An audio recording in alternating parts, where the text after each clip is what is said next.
Yo, what's going on, y'all? And welcome back to the Reading the Entire Bible series. We're gonna be doing 10 chapters. Let's get it. Let's get it. Alright. Hosea reigns over Israel. Also, there's not 27 chapters in 2nd Kings, so we'd have to move on to, I'm pretty sure, Chronicles after this. Yeah, we have to move on to that. Maybe like 3 more chapters or 2. So, yeah. Alright, anyway, yeah, let's just get it. In the 12th year of Ahaz, king of Judah, Hoshea the son of Elah became king over Israel and Samaria, and reigned for 9 years. He did evil in the sight of the Lord, but is not as the kings of Israel who came before him. Shalmaneser the fifth, king of Assyria, came up against him, and Hoshea became his servant and paid him tribute money. But the king of Assyria discovered a conspiracy in Hoshea, who sent messengers to So, king of Egypt, and offered no tribute to the king of Assyria, as he had done year by year. Therefore the king of Assyria arrested him and bound him in prison. Then the king of Assyria invaded all the land of Israel, and went up to Samaria, and besieged it for 3 years. Israel captive. In the 9th year of Hoshea, the king of Assyria took Samaria and carried the people of Israel into exile to Assyria, and settled them in Halah and in Habor, by the river of Gozan, and in the cities of the Medes. Why Israel fell. There's a ton of reasons why Israel fell. Now, this came about because the Israelites had sinned against the Lord their God, who brought them up from the land of Egypt, up from under the hand of Pharaoh, the king of Egypt. And they had feared and worshipped other gods, and walked in the customs of the pagan nations whom the Lord had driven out before the sons of Israel. And in the pagan customs of the kings of Israel, which they had introduced, the Israelites ascribed things to the Lord their God which were not true. They built for themselves high places of worship in all their towns, from the lonely lookout tower to the populous fortified city. They set up for themselves sacred pillars, memorial stones, and asherim on every high hill and under every green tree. There they burned incense on all the high places, just as the pagan nations whom the Lord had deported before them.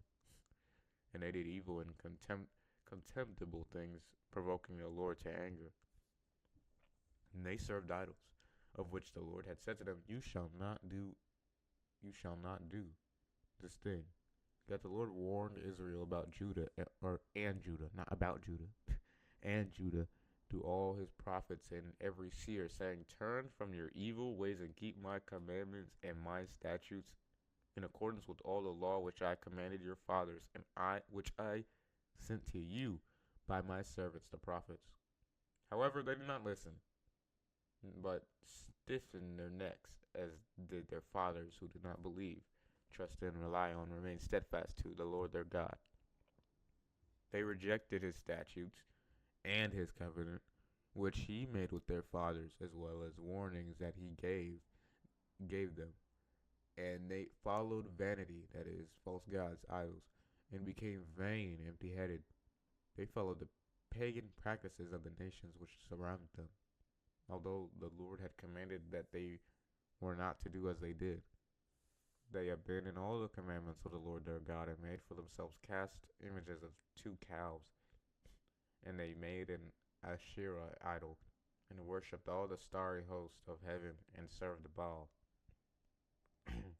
They made their sons and their daughters pass through the fire as human sacrifices, and used divination to foretell the future, and enchantments, as they sold themselves to do evil in the sight of the Lord, provoking him to anger. Therefore the Lord was very angry with Israel, and removed them from his sight. None of the tribes was left except the tribe of Judah. Judah did not keep the commandments of the Lord their God either, but walked in the customs which Israel introduced. So the Lord rejected all the descendants of Israel and repeatedly afflicted them and handed them over to plunderers until he had cast them out of his sight. When he had torn Israel from the royal house of David, they made Jeroboam the son of Nebat king. And Jeroboam drove Israel away from following the Lord and made them commit a great sin. For the Israelites walked in all the idolatrous sins which Jeroboam committed. They did not turn from them until the Lord removed Israel from his sight, just as he had foretold them through all his servants the prophets. So Israel went into exile from their own land to Assyria to this day, the date of this writing. Cities of Israel filled with strangers. The king of Assyria brought men from Babylon and from Cutha and from Ava and from Hamath and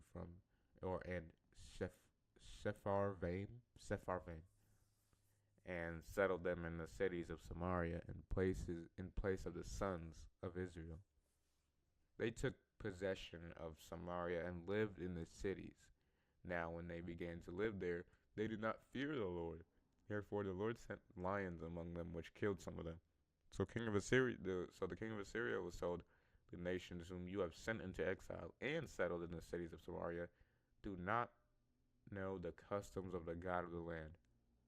So he has sent lions among them, and they are killing them because they do not know the manner of worship demanded by the God of the land. Then the king of Assyria commanded, take back to Samaria one of the priests whom you brought from there, and have him go and live there, and have him teach the people the custom of the God of the land. So one of the priests whom they had exiled from Samaria came back and lived in Bethel and taught them how they should fear and worship the Lord. But every nation still made gods of its own and put them in the houses of the high places, which the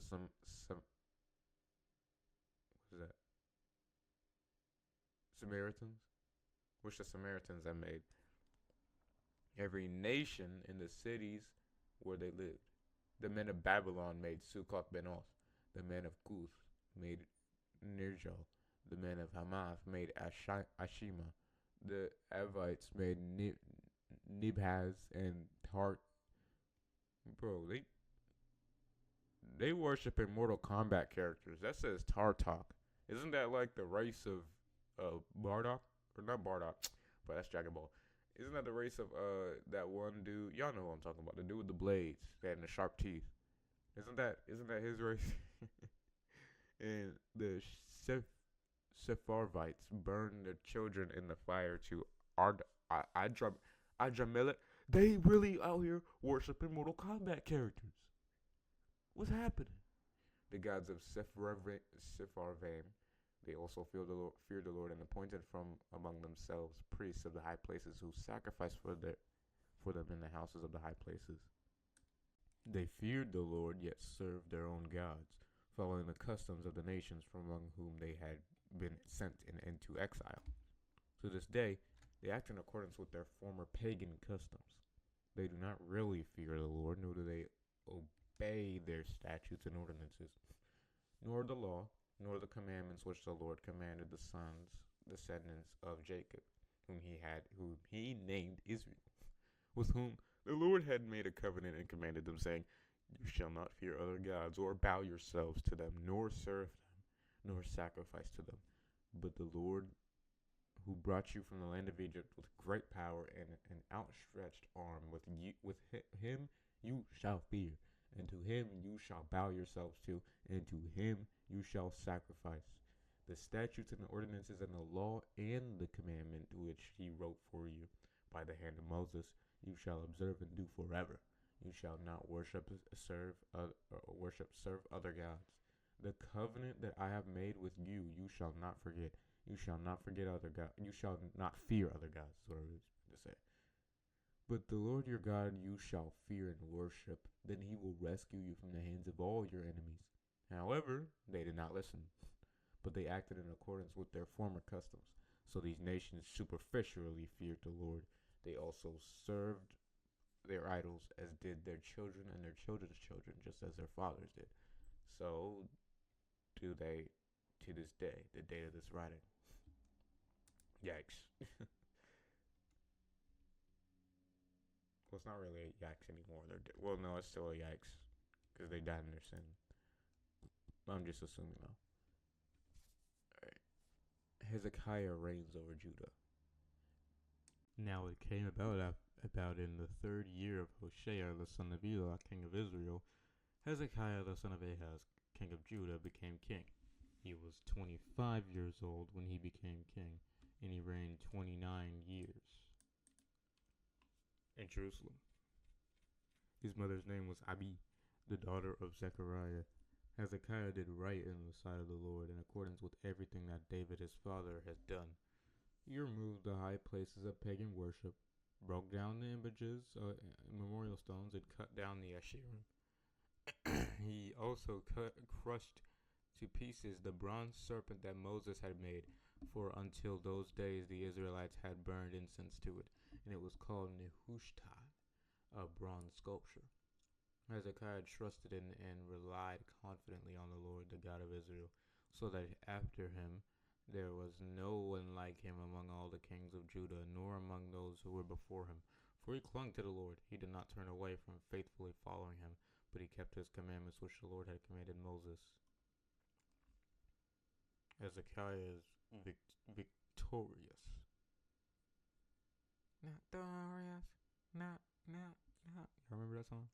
Not glorious. And the Lord was with Hezekiah. He was successful wherever he went, and he rebelled against the king of Assyria and refused to serve him.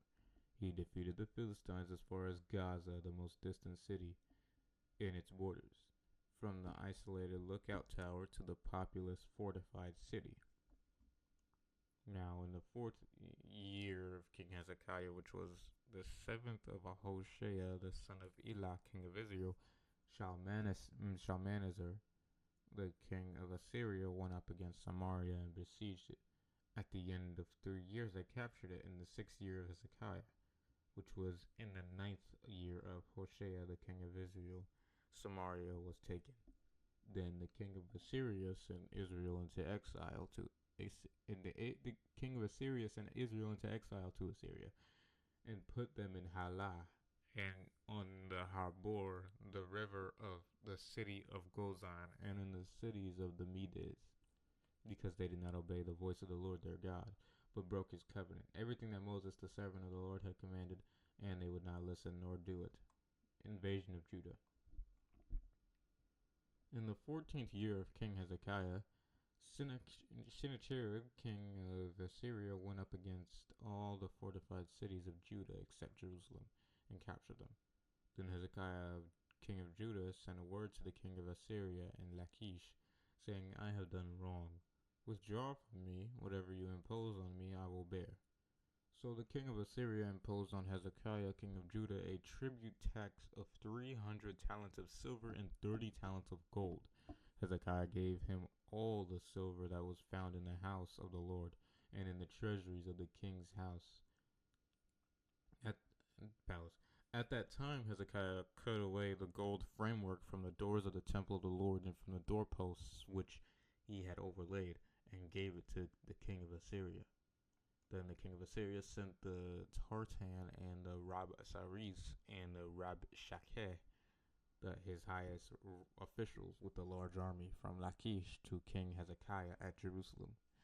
They went up and came to Jerusalem, and when they went up and arrived, they stood by the aqueduct of the upper pool, which is on the road of Fuller's Field.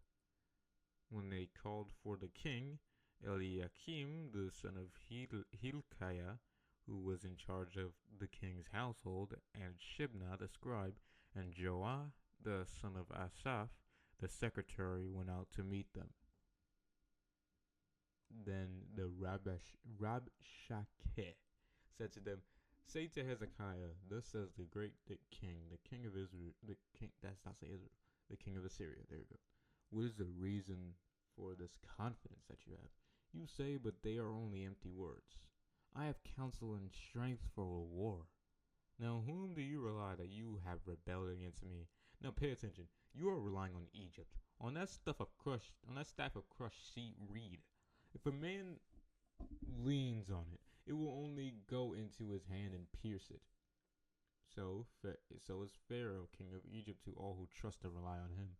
But if you tell me we will trust in and rely on the Lord our God, is it not he whose high places and altars Hezekiah has removed, and has said to Judah and Jerusalem, you shall worship only before this altar in Jerusalem?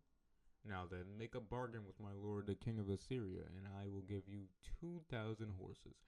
If only your part you can, if on your part you can put riders on them, how then can you drive back even one official of the least of my master's servants, when you rely on Egypt for chariots and horsemen? Now I have come up against this place to destroy it without the Lord's approval. Now have I come up against this place to destroy it without the Lord's approval? The Lord said to me, go up against this land and destroy it. Then Eliakim, the son of Hilkiah, and Shibna and Joah said to Rabshakeh, please speak to your servants in the Aramaic Syrian language, because we understand it, and do not speak with us in the Judean Hebrew language, in the hearing of the people who are on the wall. But the Rabshakeh said to them, has my master sent me only to your master, and to you to say these things? Has he not sent me to the men who sit on the wall, who are doomed by the siege to eat their own excrement? Excrement. I was not say excrement. What am I saying? Excrement, and drink their own urine along with you? Then the Rabshakeh stood and shouted out with a loud voice in Judean Hebrew, hear the word of the great king, the king of Assyria. Thus says the king, do not let Hezekiah deceive you, for he will not be able to rescue you from my hand, nor let Hezekiah make you trust in and rely on the Lord, saying, the Lord will certainly rescue us, and in this city of Jerusalem will not be given into the hand of the king of Assyria. Do not listen to Hezekiah, for thus says the king of Assyria, surrender to me and come out to meet me. And every man may eat from his own vine and fig tree, and every man may drink the waters of his own well, until I come and take you away to a land like your own land, a land of grain and new wine, a land of bread and vineyards, a land of olive trees and honey, so that you may live and not die. Do not listen to Hezekiah when he misleads and incites you, saying, the Lord will rescue us.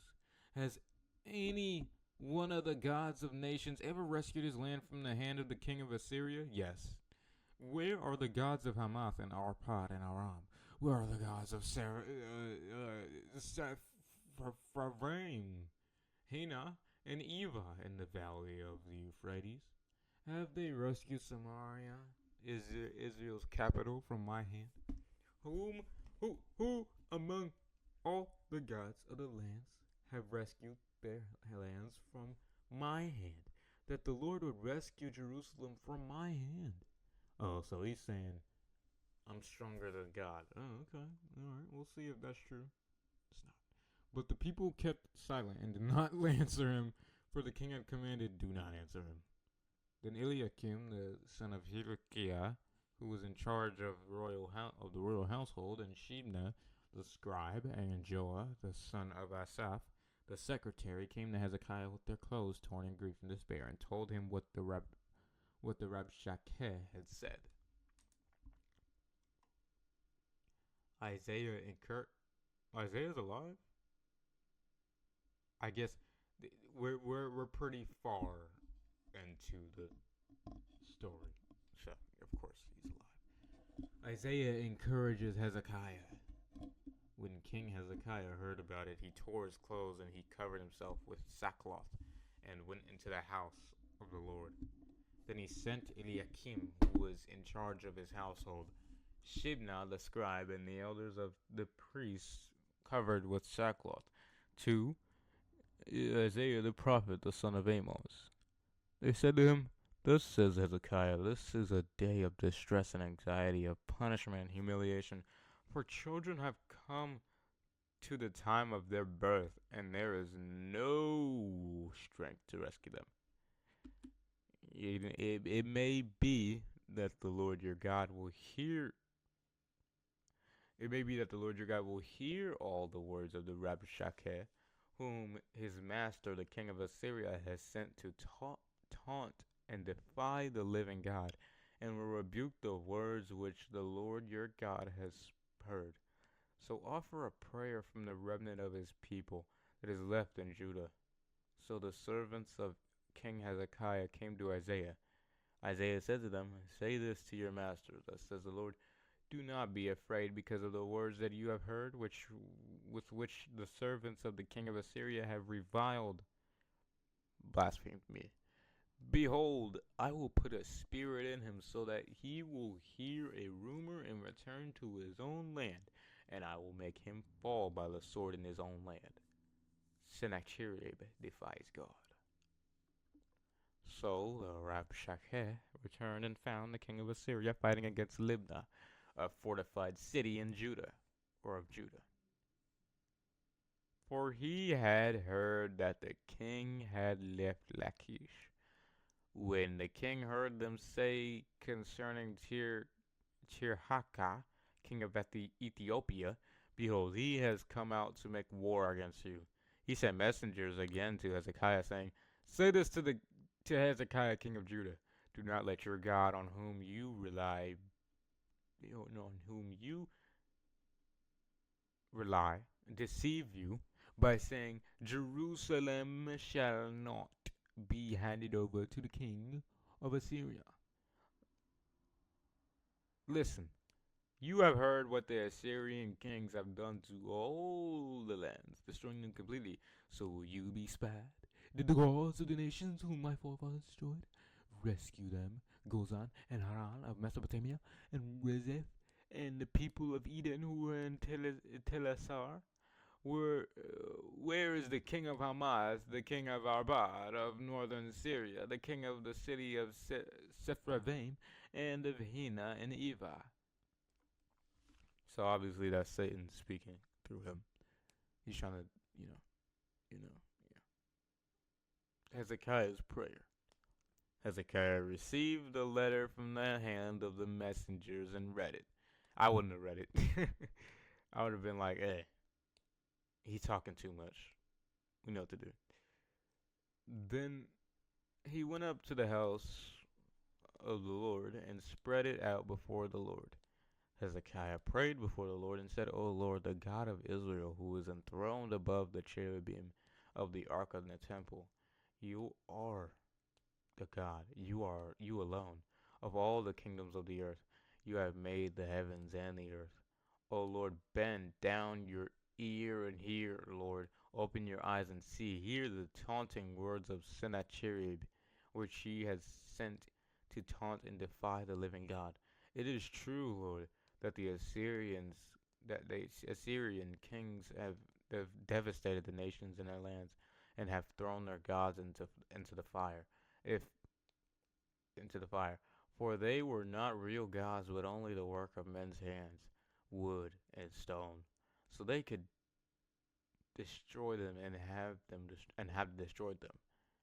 Now, O Lord our God, please save us from his hand, so that all the kingdoms of the earth may know without any doubt that you alone, O Lord, are God.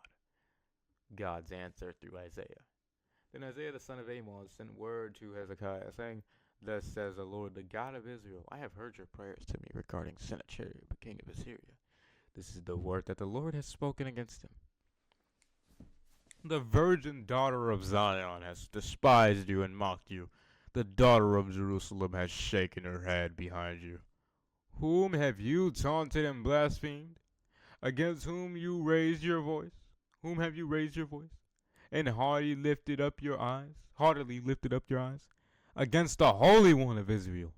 Through your messengers you have taunted and defied the Lord, and have said boastfully, With my many chariots I came up to the heights of the mountains, to the remotest parts of Lebanon. I cut down its tall cedar trees, and its choicest cypress trees. I entered its most distant lodging, its densest forest. I dug wells and drank foreign waters, and with the sole of my feet I dried up all the rivers of the lower Nile of Egypt. Have you not heard, asks the God of Israel? Long ago I did. From ancient times I planned it. Now I have brought it to pass that you, king of Assyria, should be my instrument to turn fortified cities into ruinous heaps. Therefore, their inhabitants were powerless. They were shattered in spirit and put to shame. They were like plants of the field, the green herb, as the as grass on the housetops is scorched before it is grown up. But I, the Lord, know you're sitting down, O Sennacherib. You're going out, you're coming in, and you're raging against me. Because of your raging against me, and because of your arrogance and complacency, have come up to my ears. I will put my hook in your nose and my bridle in your lips, and I will turn you back to Syria by the way you came. Then this shall be the sign of these things to you, Hezekiah. This year you will eat what grows of itself. In the second year what springs up voluntarily. And in the third year sow and reap, plant vineyards and eat their fruit. The survivors who remain of the house of Judah will again take root downward and bear fruit upward. For a remnant will go forth from Jerusalem and a band of survivors from Mount Zion. The zeal of the Lord of hosts shall perform this. Therefore, thus says the Lord concerning the king of Assyria, he will not come to the city Jerusalem, nor shoot an arrow there, nor will he come before it with a shield, nor throw up a siege ramp against it. By the way that he came, by the same way he will return, and he will not come into the city, declares the Lord. For I will protect this city to save it, for my own sake and for my servant David's sake. So God's saying he's pump faking. Okay. Then it came to pass that night that the angel of the Lord went forth and struck down 185,000 men in the camp of the Assyrians. When the survivors got up early in the morning, behold, all 185,000 of them were dead. So Sennacherib, king of Assyria, left and returned home, and lived at Nineveh. It came about that he was worshipping in the house of Nisroch, his god. That he was talking like he didn't have one. He was talking like he didn't have a god. So I'm shocked. Then again, atheism wasn't really a thing back then. It's either you were pagan or you were a Jew. Guys, you know I'm biased. Of course I'd say something like that. That his sons, Adramelech and Sharezer, killed him with a sword, and they escaped to the land of Ararat. And what are these names? Esarhaddon, his son, became king in his place. Hezekiah's illness and recovery.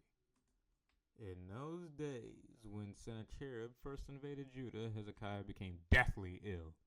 The prophet said to the son of Amos, the prophet Isaiah, the son of Amos, came and said to him, Thus says the Lord, set your house in order, for you shall die and not recover. Then Hezekiah turned his face to the wall and prayed to the Lord, saying, Please, O Lord, remember now with compassion how I have walked before you in faithfulness and truth and with a whole heart entirely devoted to you, and have done what is good in your sight. And Hezekiah wept bitterly. Before Isaiah had gone out of the middle of the courtyard, the word of the Lord came to him, saying, Go back and tell Hezekiah, the leader of my people, thus says the Lord, the God of your father, the God of David your father, I have heard your prayer. I have seen your tears. Behold, I am healing you. On the third day you shall go up to the house of the Lord. I will add 15 years to your life and save you in this city, Jerusalem, from the hand of the king of Assyria. And I will protect this city for my own sake and for my servant David's sake. Then Isaiah said, Bring a cake of figs. And they brought it and placed it on the painful inflammation, and he recovered. Okay. Hezekiah said to Isaiah, "What will be the sign that the Lord will completely heal me, and that I shall go up to the house of the Lord on the third day?" And Isaiah said, "This will be the sign to you from the Lord, that he will do the thing that he has spoken. Shall the shadow indicating the time of day go forward 10 steps, or go backward 10 steps?" Hezekiah answered, "It is easy for the shadow to go forward 10 steps. No, but let the shadow turn backward 10 steps." So Isaiah the prophet called out to the Lord, and he brought the shadow on the steps 10 steps backward, by which it had gone down on the sundial of Ahaz. Hezekiah shows Babylon his treasures. At that time, Baladon,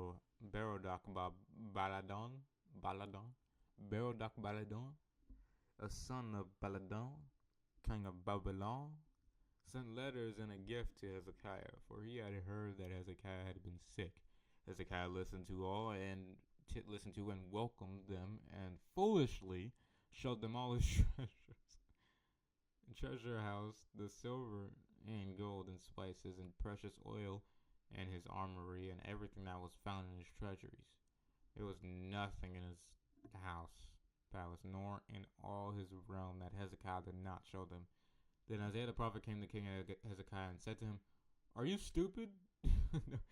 What did these men say that he would cause you to do this for them?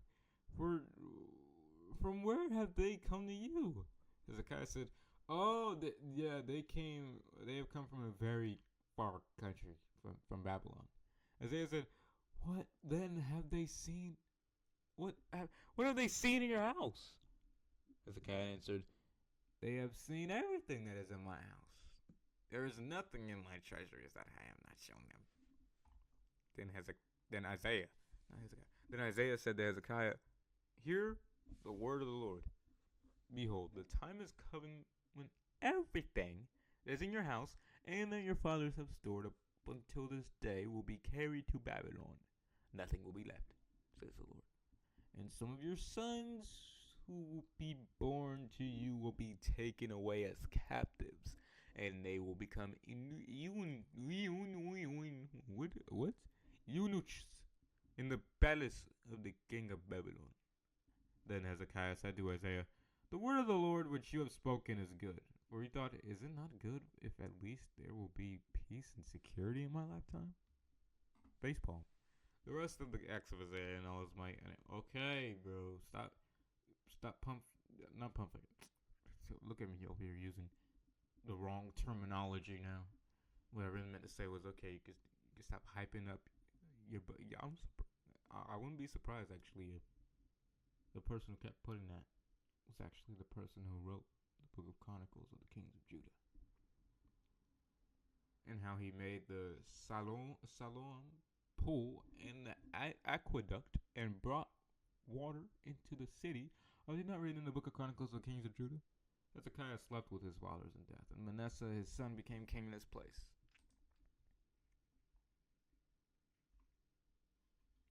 Alright. Manasseh succeeds Hezekiah.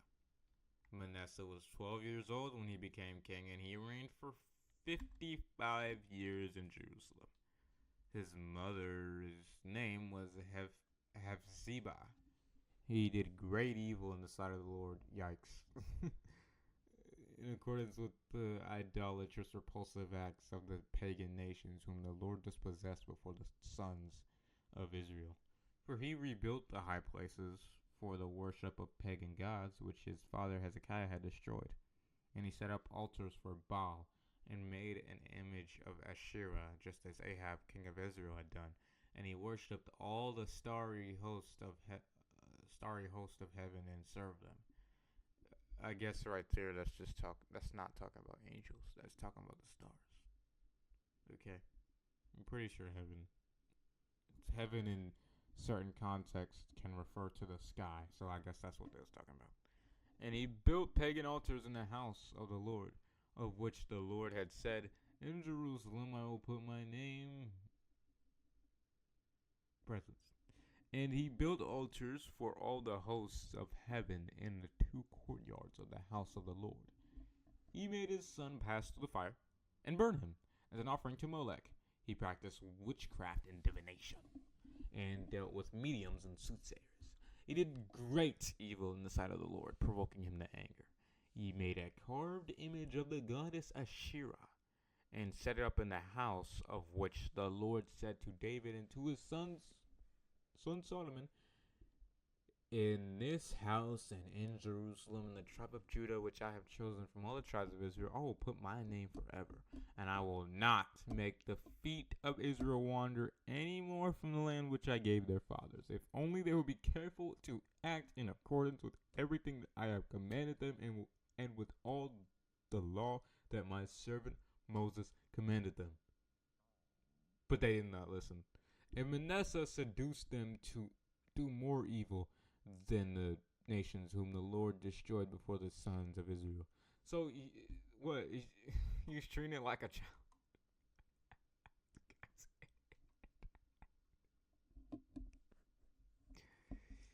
Okay, the king's idolatry is rebuked.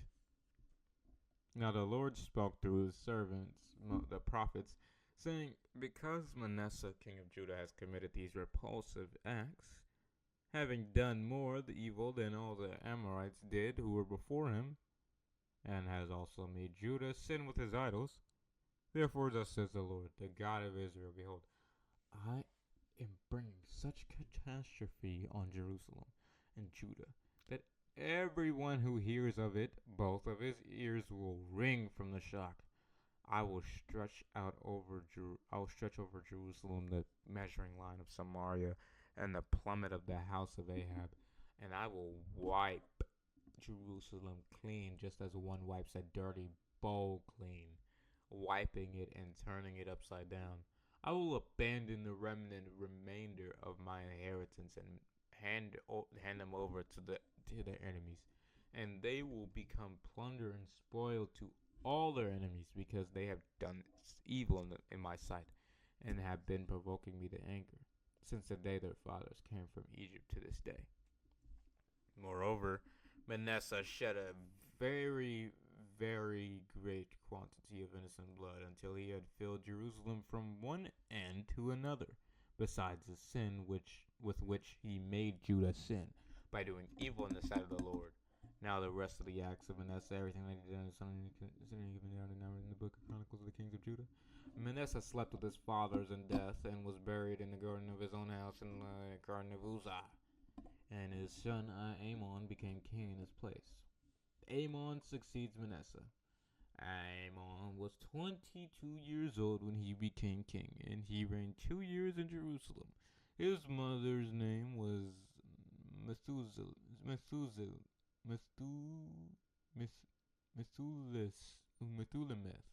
No wonder I couldn't read it properly. You have meth in your name. Guys, I'm kidding. Methuselah has meth in it. The daughter of Haruz of Jotbah. He also did evil in the sight of the Lord, just as his father Manasseh had done. He walked in all the evil ways that his father had walked, and he served the idols that his father had served, and worshipped him. He abandoned the Lord, the God of his fathers, and did not walk in the way of the Lord. But the servants of Amon conspired against him and killed him, and killed the king in his own house. Then the people of the land of Judah killed all those who had conspired against King Amon, and the people of the land made his son Josiah king in his place. Now the rest of the acts of Amon, which he did, are they not written in the book of Chronicles of the kings of Judah. He was buried in his tomb in the garden of Uzzah, and his son Josiah became king in his place. Josiah succeeds Amon. Josiah was 8 years old when he became king, and reigned for 31 years in Jerusalem. His mother's name was Jedidiah, daughter of Adiah of Boskath. He did what was right in the sight of the Lord and walked in all the ways of his father David, and did not turn aside to the right or to the left. In the 18th year of King Josiah, the king sent Shaphan, the son of Azaliah, the son of Meshullam, the scribe, to the house of the Lord, saying, "Go up to Hilkiah, the high priest, so that he may count the entire amount of money brought into the house of the Lord, which the doorkeepers have collected from the people, and have them deliver it to the hands of the workmen who have been appointed over the house of the Lord, and have them give it to the workmen who are in the house of the Lord to repair the damages of the house. That is, have them give the money to the carpenters and the builders and the masons, and to buy timber and cut stones to repair the house. However, no accounting shall be required for them, for the money placed in their hands, because they act faithfully." The lost book. Hilkiah the high priest said to Shaphan the scribe, "I have found the book of the law in the house of the Lord." Hilkiah gave the book to Shaphan, and he read it. Shaphan the scribe came to the king and brought back word to him, "Your servants have emptied out the money that was found in the house, and have placed it in the hands of the workmen who have appointed over the house of the Lord." Then Shaphan the scribe told the king, "Hilkiah the priest has given me a book." And Shaphan read it aloud before the king. Now when the king heard the words of the book of the law, he tore his clothes. Then the king commanded Hilkiah the priest, Ahikam the son of Shaphan, Achbor the son of Micaiah, Shaphan the scribe, and Asaiah the servant of the king, saying, "Go inquire of the Lord for my sake, and for the sake of the people, and for all Judah, concerning the words of this book which has been found. For great wrath is the wrath of the Lord which has been kindled against us, because our fathers have not listened to and obeyed the words of this book, so as to act in accordance with everything that is written concerning us." Huldah predicts. Also, I don't know if you guys can hear it, but that clicking noise, that's not a mouse. That's my nails. I'm trying to pick my nails while reading.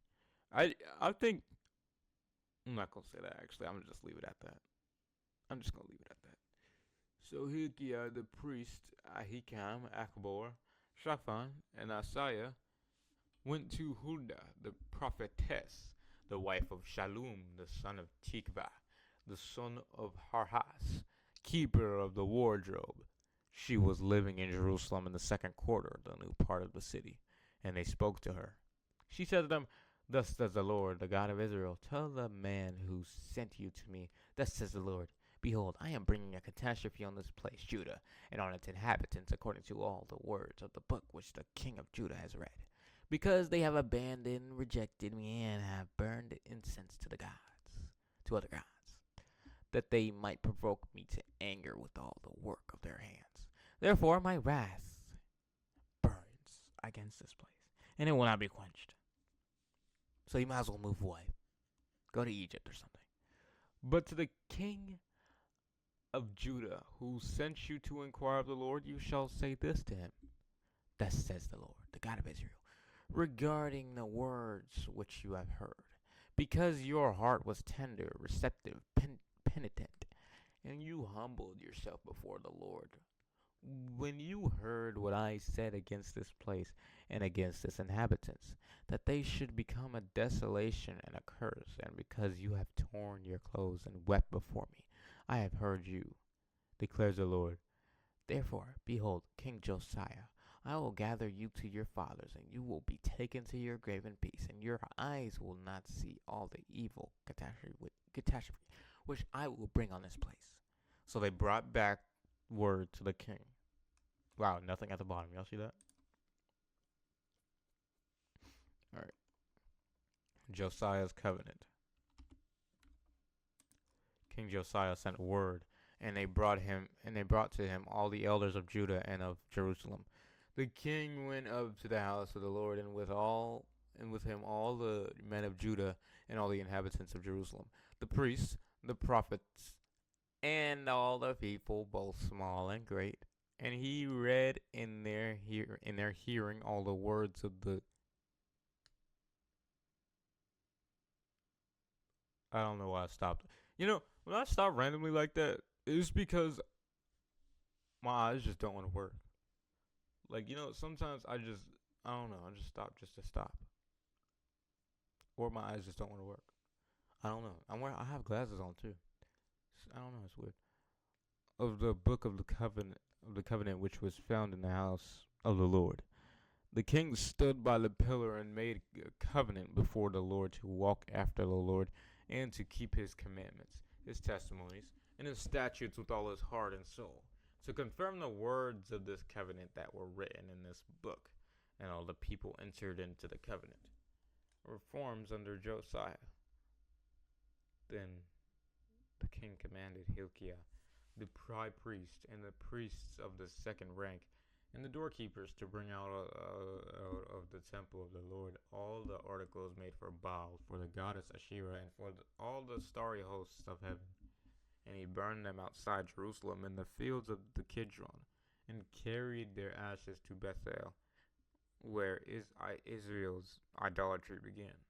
He got rid of the idolatrous priests whom the kings of Judah had ordained to burn incense to pagan gods in the high places in Judah's cities and all around Jerusalem.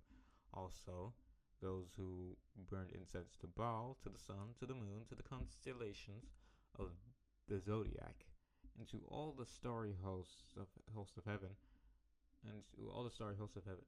Josiah brought out the Asherah from the house of the Lord to the brook Kidron outside Jerusalem, and burned it there, and ground it to dust, and threw its dust on the graves of the common people who had sacrificed to it. And he tore down the houses of the male cult prostitutes which were at the house of the Lord, where the women were weaving tent hangings for the Asherah shrines. Then Josiah brought all the idolatrous priests from the cities of Judah, and desecrated the high places where the priests had burned incense to idols, from Geba to Beersheba, that is north to south. And he tore down the high places of the gates which were at the entrance of the gate of Joshua, the governor of the city, which were on one's left at the city gate. However, the priests of the high places were not allowed to go up to the altar of the Lord in Jerusalem to serve, but they ate unleavened bread among their brothers. Josiah also defiled Topheth, which is in the valley of Ben Hinnom, son of Hinnom, so that no man could make his son or his daughter pass through the fire as a burnt offering for Molech.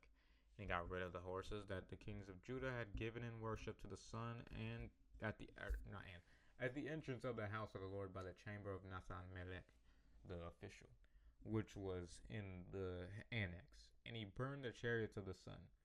The altars dedicated to the starry host of heaven, which are on the roof, the upper chamber of Ahaz, which the kings of Judah had made, and the altars which Manasseh had made in the two courtyards of the house of the Lord. The king tore them down, and he smashed them there and threw their dust in the brook Kidron. The king desecrated the high places which were opposite east of Jerusalem, which were on the right of the mount of corruption which Solomon the king of Israel had built for Ashtoreth. The repulsiveness of the Sidonians, for Chemosh the repulsiveness of Moab, and for Milcom the repulsiveness of the sons of Ammon. He broke in pieces the sacred pillars, cultic memorial stones, images, and cut down the Asherim, and replaced them with human bones to desecrate the places forever. Further, the altar that was at Bethel, the high place which Jeroboam the son of Nebat, who made Israel sin, had made, even that altar and the high place he tore down. Then he demolished its stones, ground them to dust, and burned the Asherah. And as Josiah turned, he saw the graves that were there on the mountain. And he sent men and had the bones taken from the graves, and burned them on the altar, and thereby desecrated it, in accordance with the word of the Lord, which the man of God prophesied, who proclaimed these things about this altar, naming Josiah before he was born. Then Josiah said, "What is this monument gravestone? I see." The men of the city told him, "It is the grave of the man of God who came from Judah and proclaimed these things which you have done to the altar of Bethel." He said, "Let him alone. Let no one disturb his bones." So they left his bones undisturbed, with the bones of the prophet who came from Samaria. Josiah also removed all the houses of the high places which were in the cities of Samaria, which the kings of Israel had made, provoking the Lord to anger.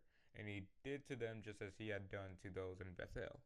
All the priests of the high places who were there he slaughtered on the altars, and burned human bones on them to desecrate the places forever.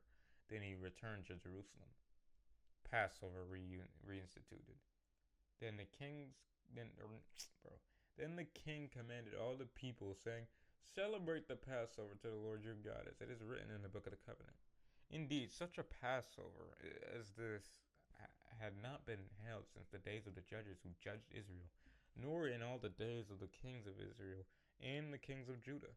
But in the 18th year of King Josiah, this Passover to the Lord was kept in Jerusalem. Moreover, Josiah removed the mediums and their soothsayers and the teraphim household gods, and the idols and all the repulsive things that were seen in Judah and in Jerusalem, so that he might fulfill the words of the law in the book which Hilkiah the priest found in the temple house of the Lord. Before him there was no king like Josiah, who turned to the Lord with all his heart and all his soul, and all his might, in accordance with all the law of Moses, nor did anyone like him arise after him. However, the Lord did not turn from the fierceness of his great wrath, which was kindled against Judah, because of all the despicable acts with which Manasseh had provoked him. The Lord said, "I will also remove Judah from my sight, just as I have removed Israel, and I will reject this city which I have chosen, this Jerusalem, and the house of which I said, my name and the pledge of my presence shall be there." This is it's kind of like a little side thing, but I just want to show you guys something.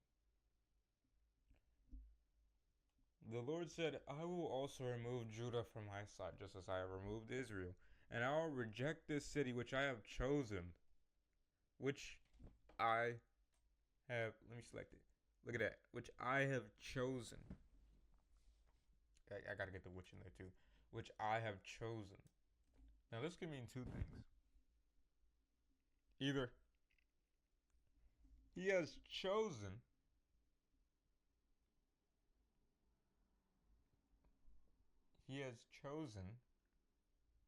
the city of Judah to be his own and later rejected them. Or he's saying that he chose them for destruction. Now, if you ask me, I think it's it's option one. Cause, well, I'm not gonna say that because it's gonna make me sound like a Calvinist. All I'm saying is we've seen what chosen this, chosen that, and I don't think we're meant to interpret it as he he pre he because when I see that, I don't automatically assume that it's like, oh, I was he not he already knew, but more like he made me. He made me become a Christian. So when I see this, I don't think he made them. He made them he like he forcibly made it happen. No. When I see that, I think he must have knew. Then again, I guess you could say that for everyone, right? I guess you could say that for everyone who's. Hmm. Then again, I guess if he if he would have said that, if it right there would have said that he knew, or which I have known, then okay, your interpretation works. So I guess it's not known. It's more like a, I guess it's more like a in between. I don't know how to explain it, but I guess it's like he got you, but he don't got you. So like he got you in the sense that yes, he chose you, but in the, also in the same sense, they still had the ability to reject him. You see what I'm saying? So what I'm trying to say is I don't think it's full predestination in the sense of he made them his and then he made them not his. I think it's in between that it's he chose them and then they didn't choose him. Yeah, they rejected him by worshiping false gods. So I don't know. I don't even know if anyone's gonna get this far into the video to even listen to this. Sure, I trip up on my words a lot, and I have to think mid sentence, but I don't think that's the issue. I think that I don't even think views or anything are the issue. Cause watch, this is gonna blow up in maybe like not even 5 years, maybe like 2 years later. These videos are gonna blow up. I don't know, maybe because a bunch of UK Muslim converts, and we're gonna have like maybe 4.5 billion Christians. So obviously, I don't think views is a problem for me or anyone making it this far. The problem is Christians who are already Christians who have literally done this to God, who God has chosen, who God has loved, and then they decide later on to abandon him, to reject him. Why? Exactly. That's my question. Why? Why? This isn't even about Judah anymore. This is about you. You know? That's if what I'm saying is actually for that person.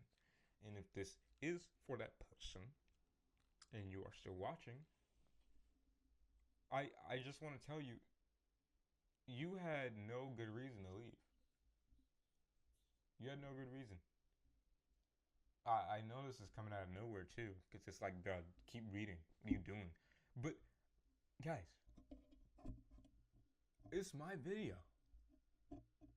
I can stop and chat however long I want. It's my video. First of all. Second of all, I'm not doing this for y'all. I'm doing this for me. I want to read the entire Bible. As you already heard, I don't care about the views.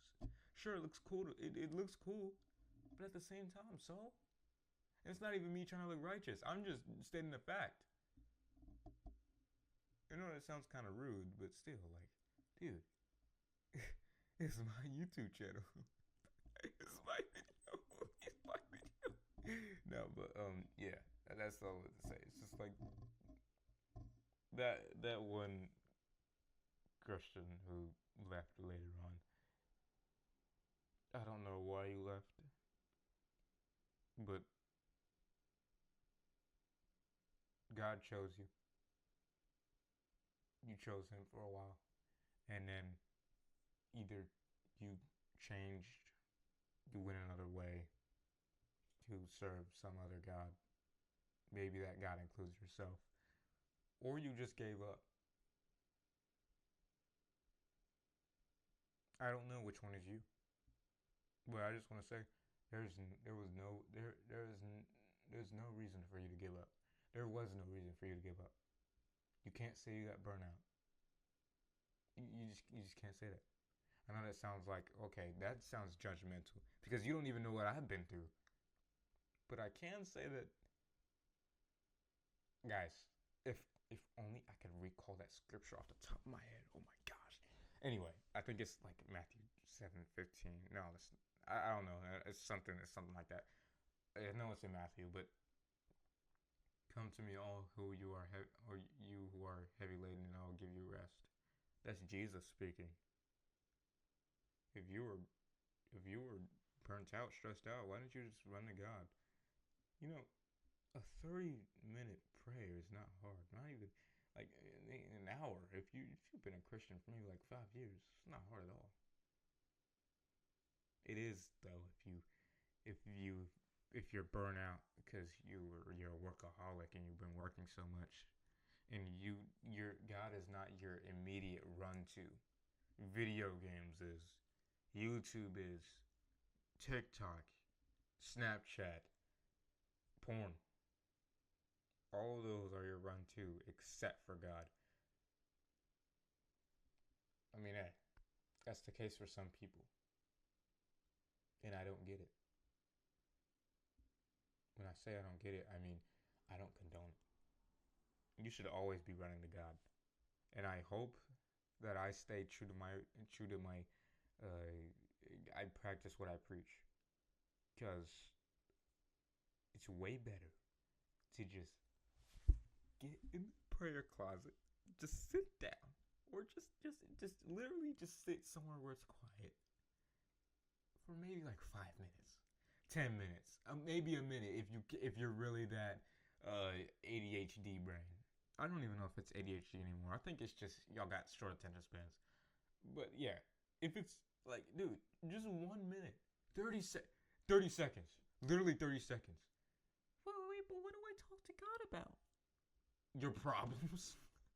You already talked to your best friends about your problems, and all of a sudden it's a problem when you want to talk to God about your problems. That doesn't make sense. The logic ain't logicking. But yeah, I mean, this, what's the like, bro? What's the point in even? What's the point in even getting on an app that's just gonna make you more stressed out when you're already stressed out? Unless you're a masochist, unless you like pain, then I guess you're accomplishing what your goal was. But because I care about you, I'm gonna tell you right now, it's not worth it. All of it is just not worth it. Especially getting on an app like Twitter, or sorry, X. Especially getting on an app like that. It's just not worth it. So, remember this. Whoever is that, whoever indirectly fulfilled 2 Kings 23 verse 27. And yeah, just went on a whole rant for like 20 minutes. I don't think it was 20 minutes. I don't think it was. But yeah. Yeah. Alright, anyway. Moving on. Jehoahaz succeeds Josiah. Now the rest of the acts of Josiah, everything that he did, are they not written in the book of Chronicles, or the Chronicles of the Kings of Judah? In his days, Pharaoh Necho, king of Egypt, went up to the king of Assyria to the river Euphrates to help him fight Nabopolassar, the king of Babylon. King Josiah went out to meet him, but Pharaoh killed Josiah at Megiddo. Dang! When he saw him. Josiah's servants carried his dead body in a chariot from Megiddo, brought him to Jerusalem, and buried him in his own tomb. Then the people of the land took Jehoahaz, the son of Josiah, and anointed him and made him king in his father's place. Jehoahaz was 23 years old when he became king, and he reigned for only 3 months in Jerusalem. His mother's name was Hamutal, daughter of Jeremiah of Libnah. He did evil in the sight of the Lord. No wonder he lasted 3 months, in accordance with everything that his forefathers had done. Pharaoh Necho imprisoned him at Riblah in the land of Hamath, so that he would not reign in Jerusalem, and imposed a fine on the land of 100 talents of silver and a talent of gold. Jehoiakim made king by Pharaoh. Pharaoh Necho made or Necho, made Eliakim, the son of Josiah, king in his place of his father Josiah, and changed his name to Jehoiakim. But he took Jehoahaz and brought him to Egypt, where he died. Jehoiakim came. Bro, can I just call him some? What is his? What's his original name? Jehoiakim gave the silver and the gold to Pharaoh, but he taxed the land to give the money as Pharaoh commanded. He collected the silver and gold from the people of the land, from everyone according to his assessment, to give to Pharaoh Necho. Jehoiakim was 25 years old when he became king, and he reigned for 11 years in Jerusalem. His mother's name was Zebedah, daughter of Pedaiah of Rumah. He did evil in the sight of the Lord in accordance with everything that his forefathers had done. Babylon controls Jehoiakim. Shouldn't have been king, man. In his days, Nebuchadnezzar, king of Babylon, came up, and Jehoiakim became his servant for 3 years. Then he turned and rebelled against him. The Lord sent marauding bands of Chaldeans, Arameans, Moabites, and Ammonites against Jehoiakim, and he sent them against Judah to destroy it, in accordance with the word of the Lord which he spoke through his servants, the prophets. Surely, this came on Judah at the command of the Lord to remove them from his sight because of the sins of King Manasseh, in accordance with everything that he had done, and also for the innocent blood that he shed. For he filled Jerusalem with innocent blood, and the Lord would not pardon it. Now the rest of the acts of Jehoiakim and everything that he did are not written in the book of Chronicles of the kings of Judah.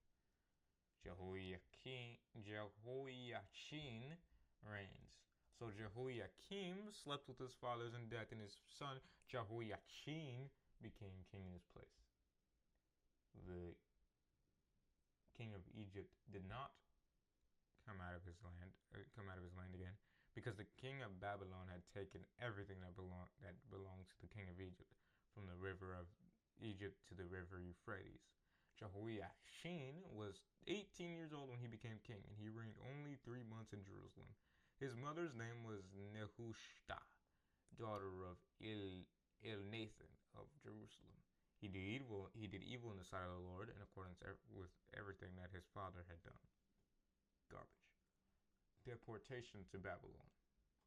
At that time, the servants of Nebuchadnezzar, king of Babylon, went up to Jerusalem, and the city came under siege. Nebuchadnezzar, king of Babylon, came to the city while his servants were besieging it. Jehoiachin, king of Judah, surrendered to the king of Babylon, and he and his mother and his servants and his captains and his palace officials. So the king of Babylon took him prisoner in the 8th year of his own reign. He carried out of Jerusalem all the treasures of the house of the Lord, and the treasures of the house of the king, and cut in pieces all the articles of gold in the temple of the Lord, which Solomon king of Israel had made, just as the Lord had said. He led away into exile all Jerusalem and all the captains and all the brave men, 10,000 captives. Guys, I thought I have really good ears. This happened last night too. I have really good ears. Or no, last night before that night. Or was it last night? I don't know. Y'all weren't in my room. Anyway, yeah, this happened last night. I'm just hearing random creaks, some random noises. You know, sometimes I'll be seeing stuff in the corner of my eye too. At least I think I see something, but I don't. There's nothing there. It's either nothing or it's an object. And then this time, it was because the back of my foot pressed against a wrapper. Anyway. Y'all didn't need to know that. I don't know why I brought that up. Anyway, where were we?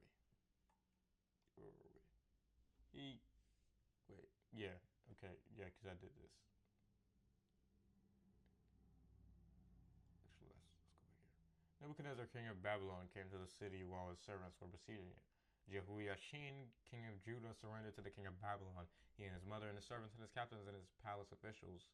So the king of Babylon took him prisoner in the 8th year of his own reign. He carried out of there Jerusalem all the treasures of the house of the Lord and all the treasures of the house of the king, and cut in pieces all the articles of gold in the temple of the Lord, which Solomon cut, king of Israel, had made, just as the Lord had said. He led away into exile all Jerusalem and all the captives and all the brave men, 10,000 captives, and all the craftsmen and the smiths. None remained except the poorest people of the land. Nebuchadnezzar led Jehoiachin away into exile to Babylon. Also, he took the king's mother and all the king's wives and all his officials and the leading men of the land, including Ezekiel, as exiles from Jerusalem to Babylon. And the king of Babylon brought his exiles to Babylon, all the brave men, 7,000 of them, and the craftsmen and the smiths, 1,000 of them, all strong and fit for war. Zedekiah made king. Then the king of Babylon made Mattaniah, Jehoiachin's uncle, king in his place, and changed his name to Zedekiah. Zedekiah was 21 years old when he became king, and he reigned for 11 years in Jerusalem. His mother's name was Hamutal, daughter of Jeremiah of Libnah. He did evil in the sight of the Lord in accordance with everything that Jehoiakim had done. Because of the anger of the Lord, these things happened in Jerusalem and Judah, and it finally came to the point that he cast them from his presence, and Zedekiah rebelled against the king of Babylon.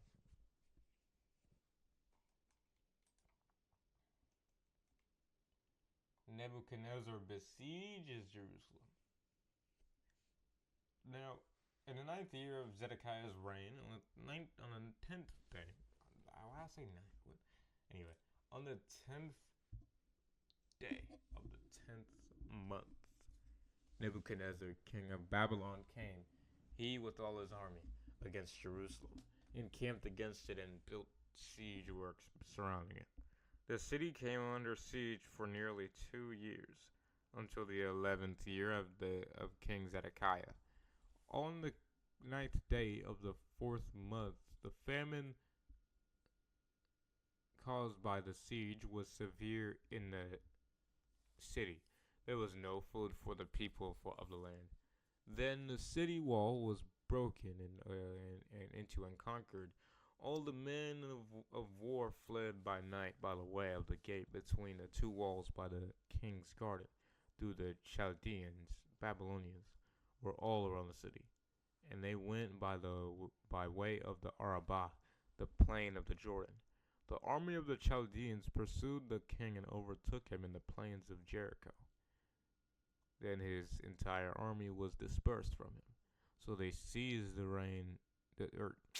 they seized the king Zedekiah and brought him to the king Babylon at Riblah on the Oronis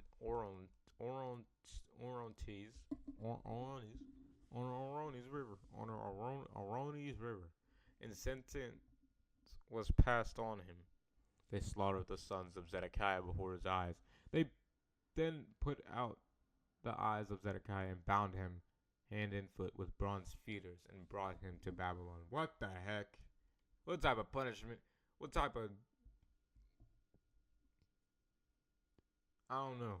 That's just a weird punishment. Jerusalem burned and plundered. On the 7th day of the 5th month in the 19th year of King Nebuchadnezzar of Babylon, Nebuzaradan, captain of the bodyguard, a servant of the king of Babylon, came to Jerusalem. He burned the house of the Lord, the king's house, and all the houses of Jerusalem. Every great house he burned down. All the army of the Chaldeans, Babylonians, who were with the captain of the bodyguard, tore down the walls around Jerusalem. Then Nebuzaradan, the captain of the bodyguard, deported into exile the rest of the people who were left in the city, and the deserters who had joined the king of Babylon, and the rest of the multitude. But the captain of the bodyguard left some of the unimportant and poorest people of the land to be vineyard workers and farmers. Wow. Now imagine being too broke to get captured. That ain't funny. I'm sorry. Now the Chaldeans smashed the bronze pillars which were in the house of the Lord and their bases, and the bronze sea, large basin, which were in the house of the Lord, and carried the bronze to Babylon. They took away the pots, the shovels, the snuffers, the spoons, and all the bronze articles which were used in the temple service. The captain and the bodyguards also took away the fire pans and basins, anything made of fine gold and anything made of fine silver. The two pillars, the one sea large basins, and the bases which Solomon had made for the house of the Lord, the bronze of all these articles was incalculable. The height of the one pillar was 18 cubits, and a capital of bronze was on top of it. The height of the capital was 3 cubits. Lattice work, and pomegranates around the capital were of bronze. And the second pillar had the same as these, with a network. The captain of the bodyguard took captive Seraiah the chief priest, Zephaniah the second priest, and the 3 doorkeepers of the temple. And from the city of Jerusalem he took an officer who was in command of the men of war, and 5 men from the king's personal advisors who were found in the city, and the scribe of the captain of the army who mustered the people of the land for military service, and 60 men from the people of the land who were found in the city. Nebuzaradan, the captain of the bodyguard, took them and brought them to the king of Babylon at Riblah. Then the king of Babylon struck them down and killed them at Riblah in the land of Hamath, north of Damascus. So Judah was taken into exile from its land. Gedaliah made governor. Now over the people whom Nebuchadnezzar, king of Babylon, had left in the land of Judah, he appointed as governor Gedaliah, the son of Ahikam, the son of Shaphan. When all the captains of the forces, they and their men, heard that the king of Babylon had appointed Gedaliah governor, they came with their men to Gedaliah at Mizpah, namely Ishmael the son of Nethaniah, and Johanan the son of Kareah, and Seraiah the son of Tanhumeth the Netophathite, and Jazaniah the son of Makathite.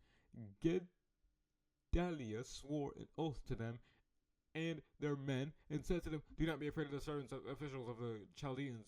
Live in the land and serve the king of Babylon, and it will be well with you." But in the 7th month, Ishmael the son of Nethaniah, the son of Elishama of the royal family who had claimed to be governor, came with 10 men and struck and killed Gedaliah and the Jews and the Chaldeans who were with him at Mizpah.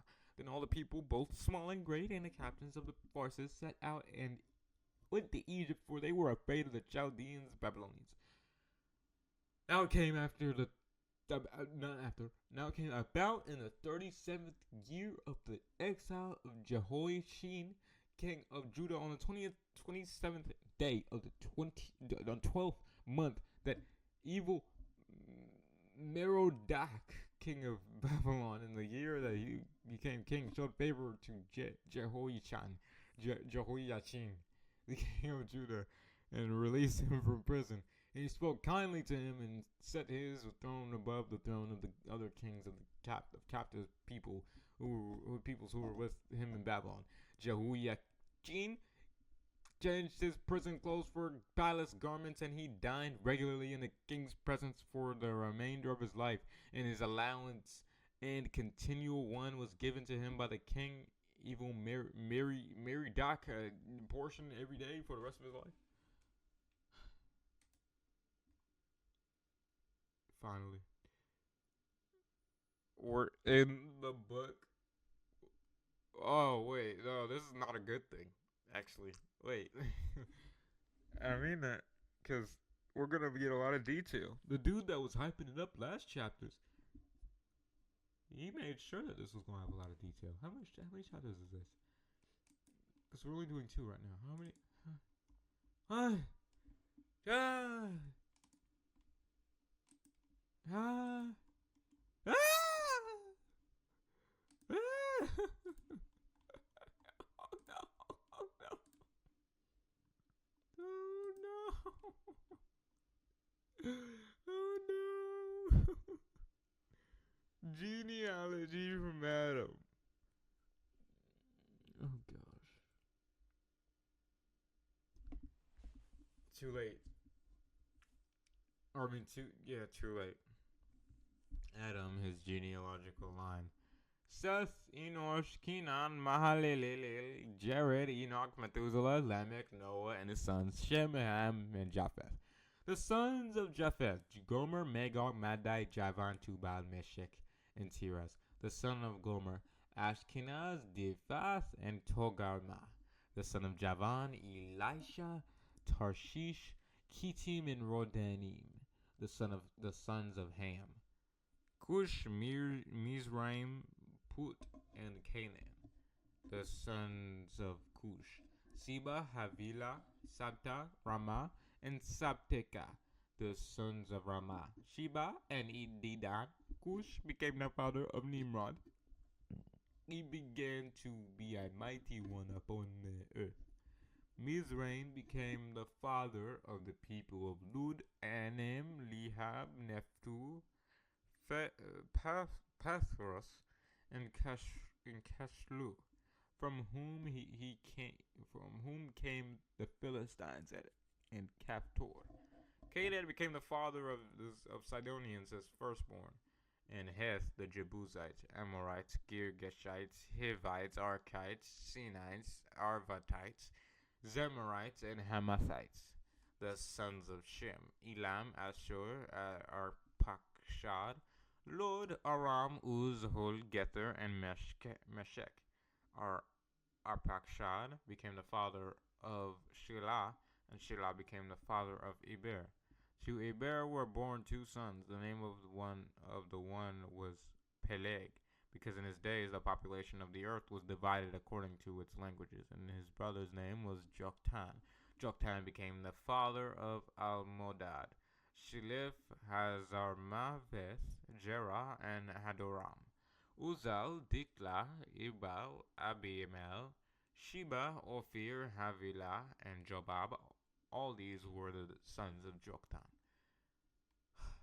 Shem, his genealogical line: Arpachshad, Shelah, Eber, Peleg, Ru, Shiruk, Nahor, Terah, Abraham, the same as Abraham. Descendants of Abraham: the sons of Abraham: Isaac, by his wife Sarah, and Ishmael by Hagar, her maid. These are the descendants, the firstborn of Ishmael: Nebaioth, then Kedar, Abdil, Mibsam, Mishma, Duma, Massa, Hadad, Tima, Jethur, Naphish, and Kedima. These are the descendants of Ishmael. Now the sons of Keturah, Abraham's concubine, she gave birth to Zimran, Jokshan, Midian, Ishbak, and Shua. The sons of Jokshan: Sheba and Dedan. The sons of Midian: Ephah, Epher, and Hanok, Abida, and Ilda. All these are the sons and the grandsons of Keturah. Abraham became the father of Isaac. The sons of Isaac: Esau, Israel, Jacob. The sons of Esau: Eliphaz, Reuel, not Jewish, Jalam, and Korah. The sons of Eliphaz: Teman, Omar, Zephi, Gatam, Kenaz, Timnah, and Amalek. The sons of Reuel: Nahath, Zerah, Shammah, and Mizah. The sons of Seir: Lotan, Shobal, Zibeon, Anna, Dishon, Ezer, and Dishan, the sons of Lotan, Hori, and Homam. And Timnah was Lotan's sister. The sons of Shobal, Elian, Manahath, Ebal, Shephi, and Onam, the sons of Zibeon, Aiah, and Anna, the son of Anna, Dishon, the son of Dishon, Hamron, Ishban, Ithran, and Chiran, the sons of Ezer, Bilhan, Zaban, and Jachan, the sons of Dishan, Uz, and Aran. These are the kings who reigned in the land of Edom before any king reigned over the sons of Israel.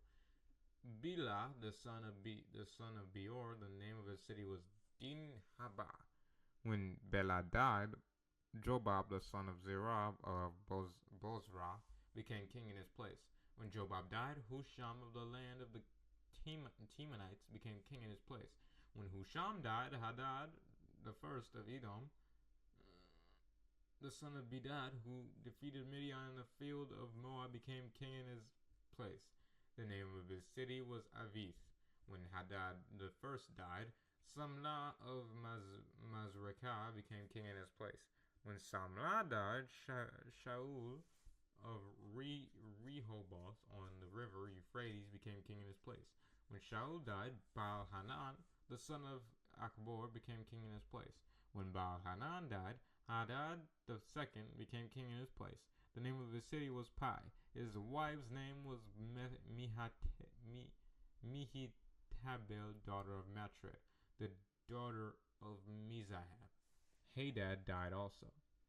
The chiefs of Edom were chiefs Timnah, Eliah, Jetheth, Oholibama, Elah, Pinon, Kenaz, Teman, Mibzar, Magdiel, and Iram. These are the chiefs of Edom. Can we go back to reading Kings? Oh man, this is gonna be hard. Genealogy, 12 sons of Jacob. This is gonna get rough. Oh man. These are the sons of Israel: Reuben, Simeon, Levi, Judah, Issachar, Zebulun, Dan, Joseph, Benjamin, Naphtali, Gad, and Asher. The sons of Judah: Onan, and Shelah. The three were born to him by Shua's daughter, the Canaanitess. Judah's eldest, was evil in the Lord's sight, and he put him to death. Tamar, Judah's daughter-in-law, bore him Perez and Zerah. Judah's sons were 5 in all. The sons of Perez, Hezron and Hamul. The sons of Zerah, Zimri, Ethan, Heman, Calcol, and Dara, 5 in all. The son of Carmi, Achar, the troubler of Israel, who violated the ban by taking things from Jericho that had been banned. The son of Ethan, Azariah. Genealogy of David. The sons of Hezron who were born to him: Jerahmeel, Ram, and Chelubai. That is Caleb. Ram became the father of Aminadab, and Aminadab became the father of Nahshon, leader of the sons of Judah. Nahshon became the father of Salma. Salma became the father of Boaz. Boaz became the father of Obed, and Obed became the father of Jesse. Jesse became the father of Eliab, his firstborn. Abinadab the second, Shimea the third, Nethanel the fourth, Radai the fifth, Ozem the sixth, David the seventh. Their sisters were Zariah and Abigail. The sons of Zariah: Abishai, Joab, and Asahel. 3. Abigail gave birth to Amasa, and the father of Amasa was Jether the Ishmaelite. And Caleb the son of Hezron had sons by his wife. I don't know if you heard that, but that was a blank. By his wife Azubah, and by Jerioth. Azubah's sons were Jeshur, Shobab, and Ardon. Azubah died, and Caleb married Ephrath, who bore him Hur. Hur became the father of Uri, and Uri became the father of Bezalel, the skillful craftsman who made the furnishings of the tabernacle. Later, when Hezron was 60 years old, he married. I almost said 6. Guys. I don't know why I'm laughing at that. I guess it's because it's reminding me of that, of people thinking Rebecca is 3. He married the daughter of Machir, the father of Gilead, and she bore him Segub. Segub became the father of Jair, who later had 23 cities in the land of Gilead. But Geshur and Aram took from them Havoth Jair with Kenath and its villages, 60 towns in all. All these were the descendants of Machir, the father of Gilead.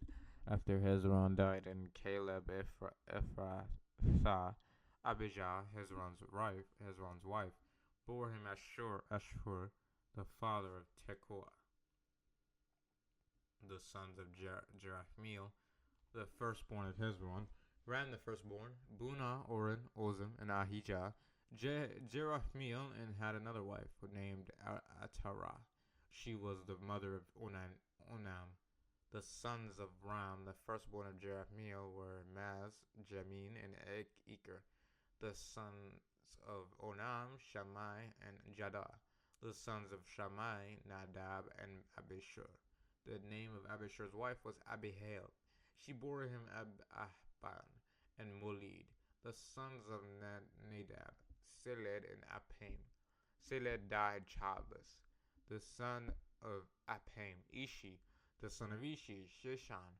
The son of Sheshan, Ahli. The sons of Jadah, the brother of Shammai, Jether and Jonathan. Jether died childless. The sons of Jonathan, Peleth and Zaza. Zaza? You gonna name your child after we? Oh, see. Oh, guys, I'm playing. Zaza is a new term anyway, but don't show that to anyone who's from my generation. Just don't. These were the sons of Jerahmeel. Shishan had no sons, only daughters, but Shishan had a servant, an Egyptian, whose name was Jarha. So Shishan gave his daughter to Jarha, his servant. Also, you could show him whatever, I don't care. As a wife. She bore him Attai. Attai became the father of Nathan, and Nathan became the father of Zabad. Zabad became the father of Iflal, and Iflal became the father of Obed. Obed became the father of Jehu, and Jehu became the father of Azariah. Azariah became the father of Helez, and Helez became the father of Eliesha.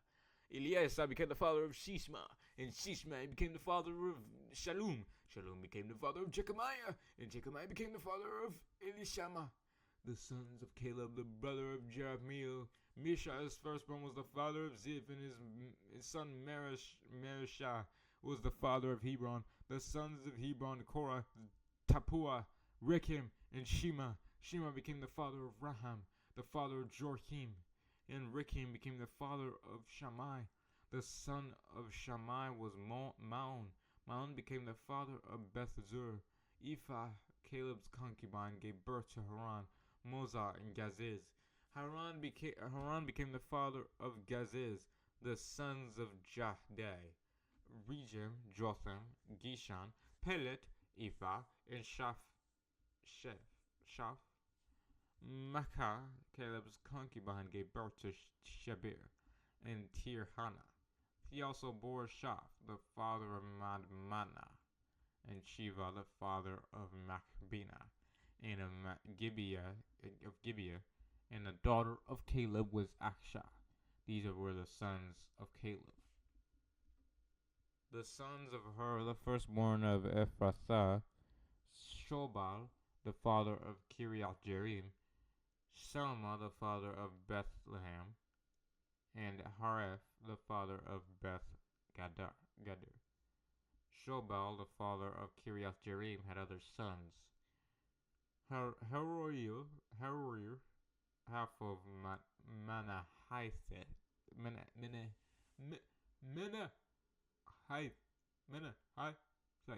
in Judah. And the families of Kiriath Jearim, the Ithrites, Puthites, Shumathites, and Mishrites. From these came the Zorathites and the Ishtaolites. the sons of Sama, Bethlehem, the Netophathites, Atroth Beth Joab, and half of the Manahathites, the Zorites, the families of scribes who lived at Jabez, the Tirathites, Shimeathites, and Sukathites. These are the Canaanites who came from Hamath, the father of the house of Rechab.